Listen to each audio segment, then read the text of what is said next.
Friends, ఇప్పుడే అందిన వార్త. కేంద్రం సంచలన నిర్ణయం, భారీగా తగ్గిన గ్యాస్ సిలిండర్ ధరలు. ఆ విషయాలన్నీ తెలుసుకునే ముందు వీడియోను పూర్తిగా చూడండి, అప్పుడే మీకు పూర్తిగా అర్థమవుతుంది. అదేవిధంగా చాలామంది సబ్స్క్రైబ్ చేయకుండా వీడియో చూస్తున్నారండి. దయచేసి ఛానల్ సబ్స్క్రైబ్ చేసుకోండి. సబ్స్క్రైబ్ చేసుకున్నట్లయితే నేను చేసే ప్రతి వీడియో అప్డేట్ నోటిఫికేషన్ రూపంలో వస్తుంది. అదేవిధంగా లైక్ చేయడం మర్చిపోతున్నాను, దయచేసి లైక్ చేయండి. ఇలా లైక్ చేయడం వల్ల ఇటువంటి ఇంపార్టెంట్ ఇన్ఫర్మేషన్ చాలామందికి రీచ్ చేసిన వారు అవుతాం. లేట్ చేయకుండా వీడియోలోకి వచ్చినట్లయితే, గుడ్ న్యూస్, తగ్గిన వంట గ్యాస్ రేట్లు. ఇప్పుడు సిలిండర్ ధర ఇది. ఎల్పిజి సిలిండర్ వినియోగదారులకు గుడ్ న్యూస్. ప్రభుత్వం చమురు మార్కెటింగ్ కంపెనీలకు ఓఎంసీలు వాణిజ్య గ్యాస్ సిలిండర్ ధరను తగ్గించాయి. 19 కిలోల సిలిండర్ ధరపై ₹39.50 అయితే తగ్గింది. కమర్షియల్ వంట గ్యాస్ వినియోగదారులకు శుభవార్త చెప్పింది చమురు కంపెనీలు.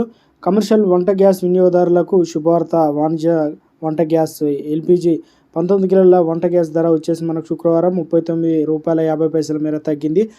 కమర్షియల్ వంట గ్యాస్ ధర తగ్గింపులో హోటళ్లు, రెస్టారెంట్ వీటిలో వినియోగించుకునే అనేక వర్గాలకు ఉపశమనం అయితే కలిగింది. ధర తగ్గింపు అనంతరం దేశ రాజధానిలో ఢిల్లీలో 19 కిలోల కమర్షియల్ ఎల్పిజి సిలిండర్ ధర ₹1,757గా ఉంది. అంతకుముందుకు ₹1,796.50 అయితే ఉండేది. ఈ మేరకు చమురు సంస్థలు నోటిఫికేషన్ తెలిపాయి. కాగా గృహ వినియోగదారులకు వినియోగించే వంట గ్యాస్ ధరల్లో మాత్రం ఎలాంటి మార్పులు అయితే లేదు.